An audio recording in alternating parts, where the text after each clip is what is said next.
The muddy confluence of the Klang and Gombak rivers was once Kuala Lumpur's lifeline.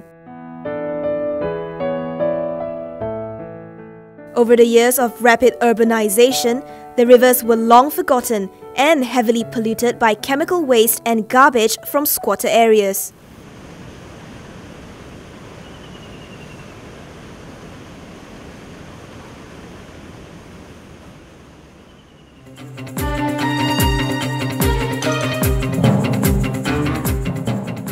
With the vision of transforming KL into among the world's top 20 cities by year 2020, the government has identified the river as one of its entry point projects in the Economic Transformation Programme.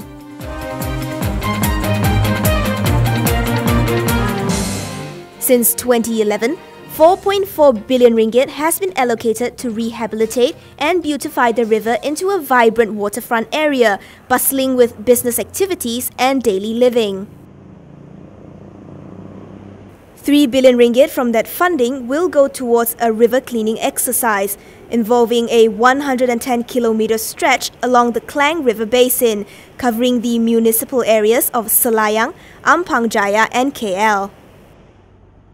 Earlier this year, a contract worth 130 million ringgit under the KL City Hall was awarded to builder Ecovest Berhad to carry out beautification works. After the water condition is improved, government lands along the river will be sold progressively via open tender. The government provides what I would say the basic institutional change, which is cleaning up the river, beautifying it, and let the market players play the game, which they are best at. So we've got this whole range of government land that ranges between perhaps half an acre or even 3 acres. That rises up from Gombak right up to brickfields. Some are near to the river, some may be perhaps 300 meters away. Then we say we're gonna do a study on it to say what development is best used for this plot of land. Then we're gonna open tender and we let the market decide what's the best value for it. Although the project promises lucrative prospects, developers fear that cost of land at such prime location will skyrocket if the government waits too long before putting them up for sale. High entry costs will deter local and smaller developers from bidding, leaving only foreign companies with bigger capacity to play a role. If it's going to be 3 years, 4 years from now, the value of the land is going to double and triple. So our entry point will be very high. So it may not be feasible to actually for us to go in. So there must be some form of mechanism by the government where to entice developers to come in, where it's not saying that where the government has to take a haircut. No, but I think we have to work closely and because it's over a longer term. We borrow short-term funds for long-term returns. So there is going to be a huge pressure on our financing.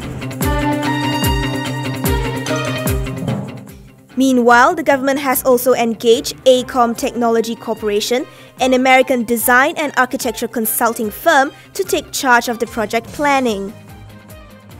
Vice President of AECOM Southeast Asia, Scott Dunn, said the waterfront development will involve rationalizing pockets of land for different users to create a more livable area. What's happened is there's been a rationalization about where that should occur.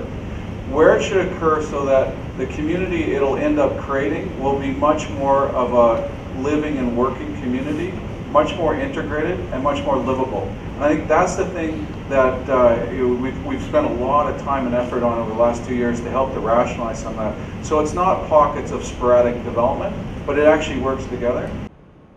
Comparing with iconic riverfront cities in Europe, which have vast open space and low-density development, Dan said Malaysia's situation is different due to mass population living in urban areas.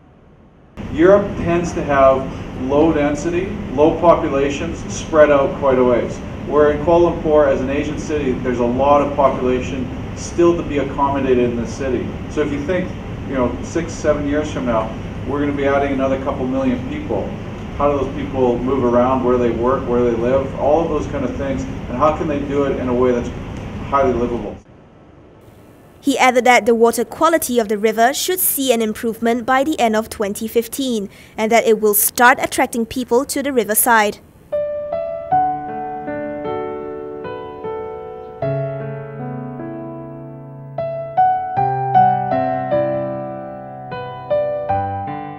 Currently, some lands along the river, such as those near Masjid Jamek, Dataran Merdeka and Brickfields, have been designed and awarded to successful bidders.